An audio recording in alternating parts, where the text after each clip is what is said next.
मैं अपने पति से बहुत ज्यादा मोहब्बत करती थी।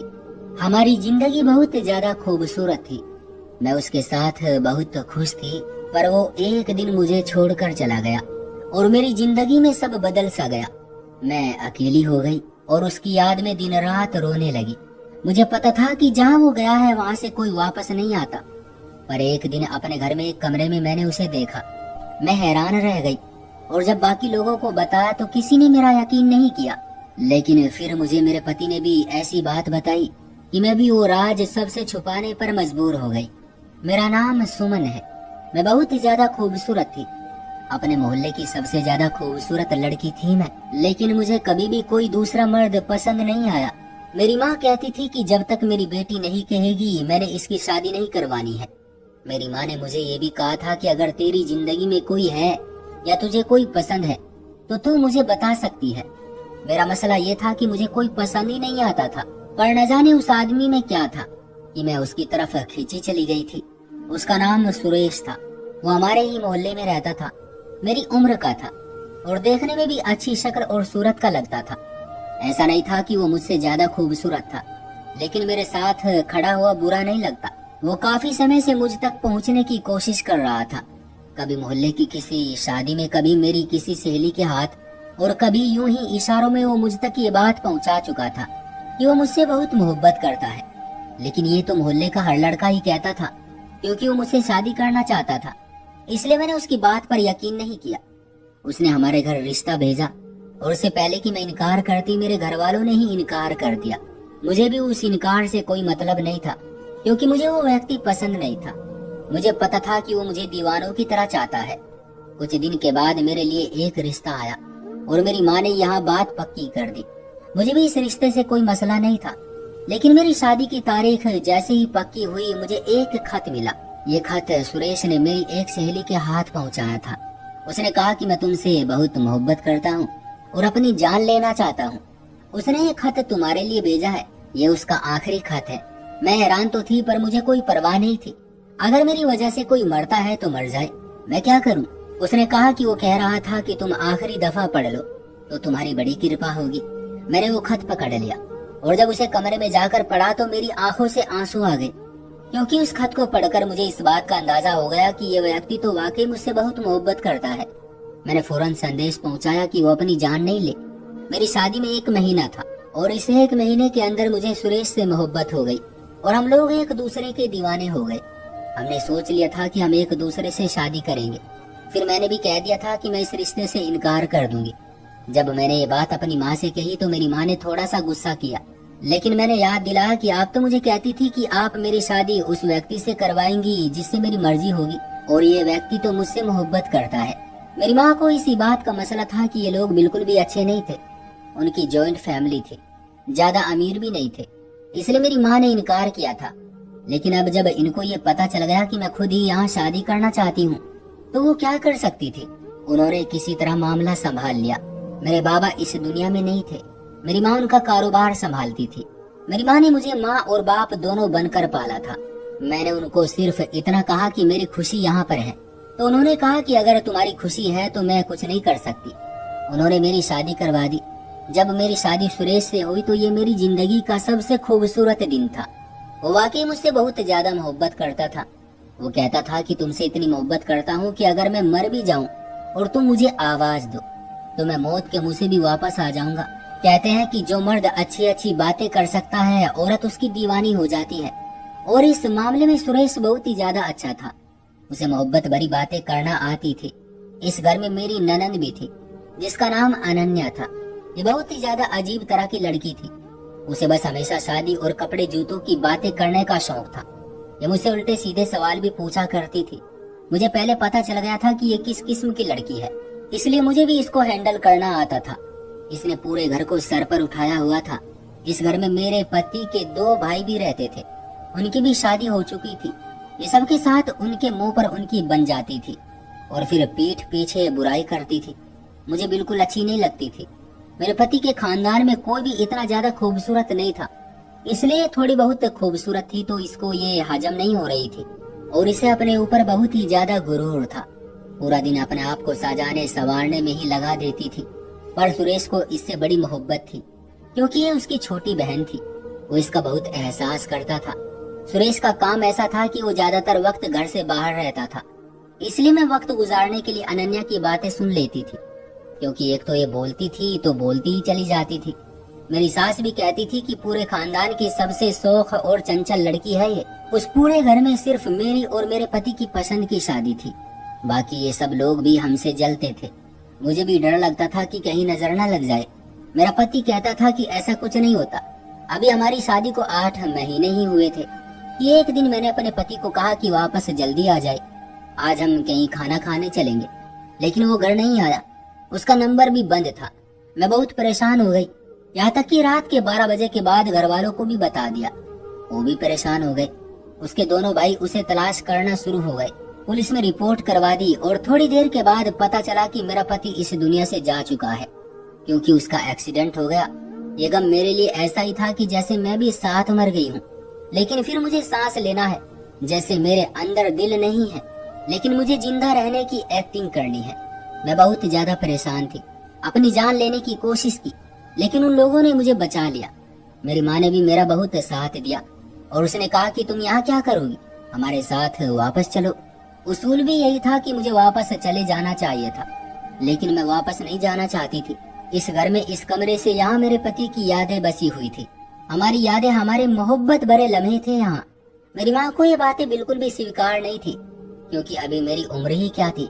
मेरी शादी को 1 साल भी नहीं हुआ था और मेरे यहाँ कोई उम्मीद भी नहीं थी। उनका कहना था कि तुम्हारा इस घर में रहने का कोई काम नहीं है, कोई मतलब नहीं है। मैंने कहा कि मैं यहीं रहना चाहती हूँ। अभी तो हमारे कमरे से फूल भी नहीं उतारे गए थे, मुझे इस घर में ही रहना था। मेरी माँ ने हमेशा मेरी बात मानी थी। उन्होंने कहा कि तुम सिर्फ अपने आप को और भी ज्यादा गम दोगी। अगर यहाँ से निकल जाओगी तो इन सारी बातों को भूल सकोगी।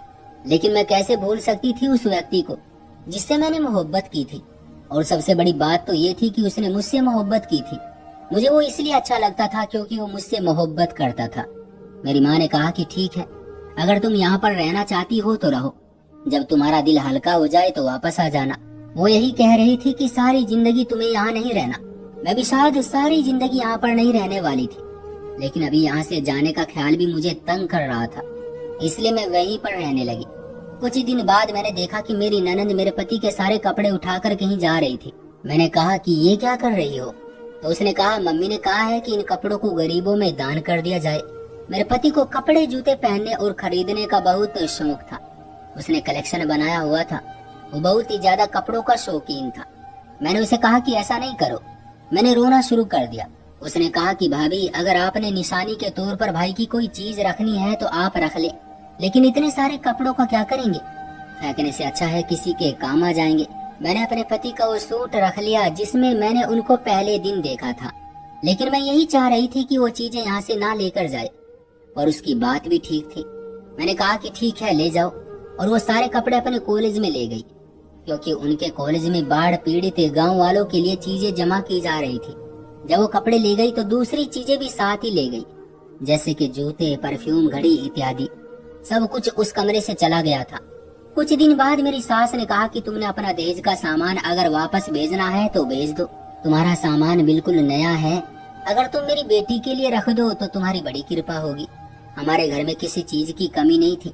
मैं इस सामान को अपने साथ नहीं ले जाना चाहती थी।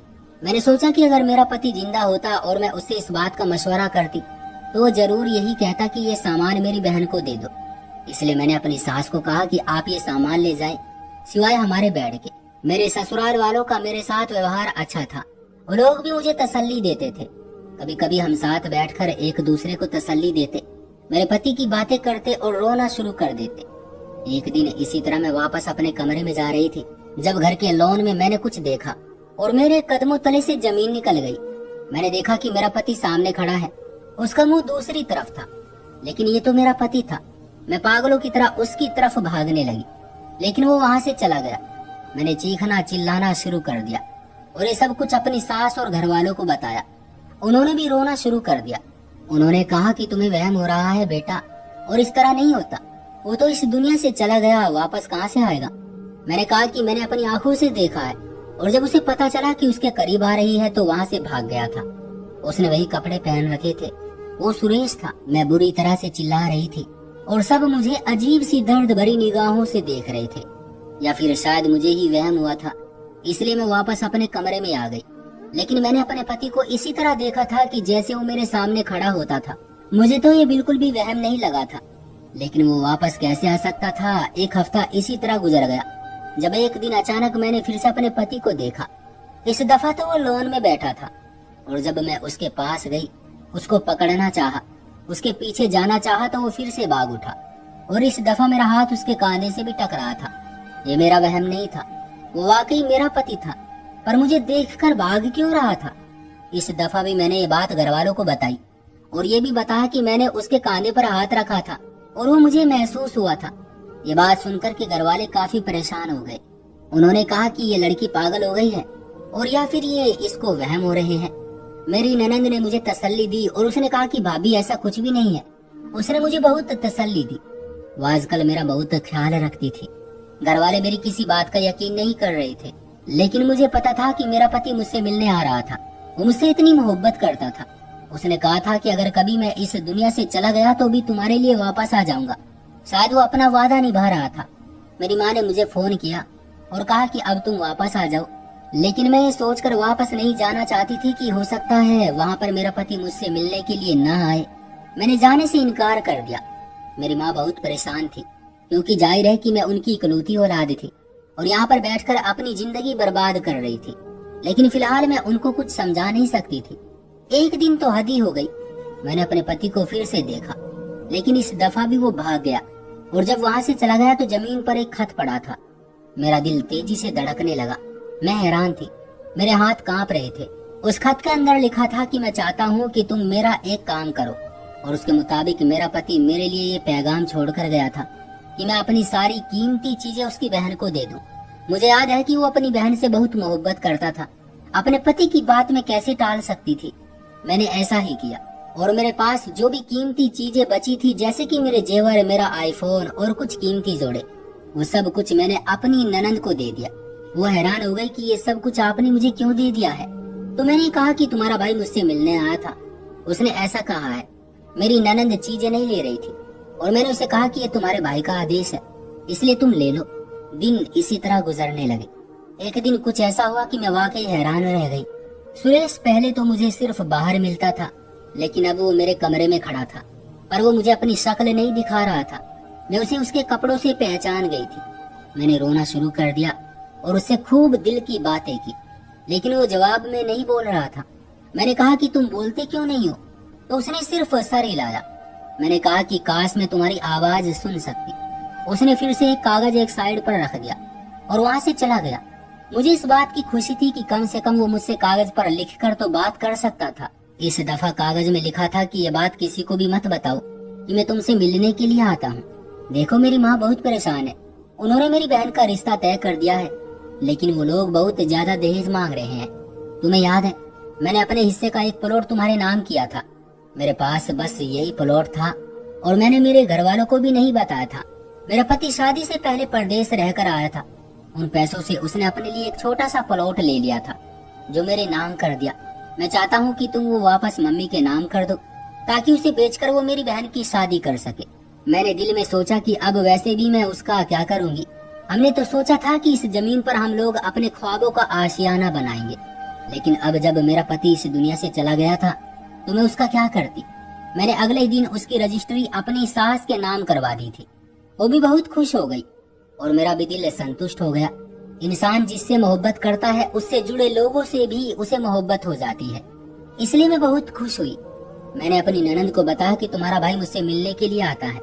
वो रात को मेरे कमरे में आता है, कोई और माने ना माने, कम से कम तुम तो ये बात मानो, क्योंकि मरने के बाद भी उसे सिर्फ तुम्हारी ही फिक्र है। वो हमेशा तुम्हारी फिक्र करता रहता है।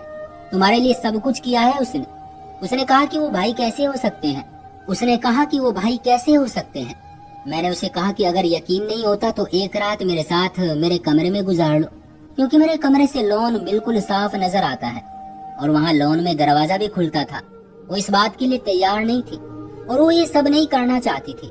उसने कहा कि मुझे डर लगता है। मैंने कहा कि एक तरफ तो तुम चाहती हो कि तुम्हें यकीन नहीं है। मैंने कहा कि एक तरफ तो तुम चाहती हो कि तुम्हें यकीन नहीं है और फिर तुम डरती भी हो। मेरी ननंद डर रही थी। वो कह रही थी कि मैं ये नहीं कर सकती, लेकिन मैंने उसे कहा कि तुम्हें ये करना होगा ताकि सब तुम पर यकीन करे। मैंने उसे बहुत ज्यादा फोर्स करना शुरू कर दिया। उसने कहा कि ठीक है, और मेरे कहने पर वो एक रात के लिए मेरे कमरे में सोने पर राजी हो गई थी। मुझे यकीन था कि आज भी सुरेश कमरे में आएगा, और जब मेरी ननद को ये बात पता चल जाएगी तो फिर सारे घर वाले मेरी बात पर यकीन करेंगे, और मेरी माँ को भी इस बात का यकीन आ जाएगा। फिर वो मुझे यहाँ से ले जाने की बात नहीं करेगी, क्योंकि उन्होंने मेरी सास और ससुर को कॉल करके एक बात कही थी कि आप अपनी बहू को कहें कि वो इस घर से चली जाए, ताकि वो वहाँ से जाने पर मजबूर हो जाए, वरना वो वहाँ से कभी नहीं जाएगी, अपनी जिंदगी बर्बाद करती रहेगी। मैं अपनी बेटी की जिंदगी बर्बाद होते हुए नहीं देख सकती, इसलिए सब कुछ कर रही थी। मैंने अपनी ननद से कहा कि वो सोए नहीं जागती रहे, वो भी जाग रही थी। आखिरकार वो वक्त आ गया जब सुरेश ने कमरे में आना होता था, लेकिन आज वो कमरे में नहीं आया। मैं भी मायूस हो गई और मेरी भी आंख लग गई। जब थोड़ी देर के बाद किसी शोर पर मेरी आंख खुली और सामने का मंजर देखकर हैरान रह गई। मैंने देखा कि सुरेश वहीं खड़ा था और मेरी ननद उससे बातें कर रही थी। ये देखकर मेरे कदमों तले से जमीन निकल गई, लेकिन जैसे ही उन्होंने मुझे देखा वो भी हैरान रह गई। मैंने लाइट ऑन की और जब वो मेरी तरफ पलटा तो मैं हक्की बक्की रह गई, क्योंकि वो सुरेश से नहीं, वो तो कोई और आदमी था। उसने सुरेश के कपड़े पहन रखे थे। मुझे भी समझ नहीं आया कि ये सब कुछ क्या हो रहा है। मैंने चिल्ला चिल्ला कर बाकी घर वालों को भी जगा दिया, और जब मामला सामने आया तो वो ये निकला कि मेरा पति मुझसे मिलने के लिए कभी भी नहीं आया। ये वो आदमी था जिससे मेरी ननद मोहब्बत करती थी, और उसके साथ 1 साल से उसका चक्कर चल रहा था। उस आदमी को मेरी ननद ने मेरे पति के सारे कपड़े दिए थे, और हम लोगों को कहा था कि मैं कॉलेज में बांट रही हूँ। और अफसोस की बात तो ये है कि मेरी ननद के साथ मेरी सास भी मिली हुई थी, और मुझे बेवकूफ बनाकर मुझसे सारी कीमती चीजें ले ली थी। और मैं समझ रही थी कि मेरे पति की मर्जी है, इसलिए मैंने सब कुछ दे दिया। मैंने उनसे कोई चीज फिर भी वापस नहीं ली, क्योंकि मुझे उन चीजों से कोई मोहब्बत नहीं थी। लेकिन ये जरूर बताया कि जो उसने किया अच्छा नहीं किया, अपने बेटे के साथ अच्छा नहीं किया, वो भी वो बेटा जो इस दुनिया से जा चुका था। मैं तो उनकी मोहब्बत में सब कुछ कर रही थी। मुझे क्या पता था कि ये इस तरह के लोग हैं। मैं अपने घर वापस आ गई और मुझे इस बात की समझ आ गई कि मेरे पति की यादें मेरे दिल में है। किसी चीज के साथ उसकी याद का कोई संबंध नहीं है। मैं अभी भी हमेशा उसे याद करती हूँ। मैंने किसी से शादी नहीं की है। मैं उसके लिए हर साल मंदिर में गरीबों को भोजन कराती हूँ। यही उसकी आत्मा की शांति के लिए सबसे बेहतरीन तोहफा है। तो दोस्तों, ये थी हमारी आज की कहानी। आपका क्या कहना है इस कहानी के बारे में? कमेंट करके हमें ज़रूर बताएं। वीडियो को लाइक कर दीजिए और चैनल को सब्सक्राइब करके घंटी को दबाकर ऑल पर सेट कर लीजिए, ताकि आने वाले वीडियो आपको तुरंत मिले। मुझे दीजिए अगली वीडियो तक इजाज़त। तब तक के लिए धन्यवाद।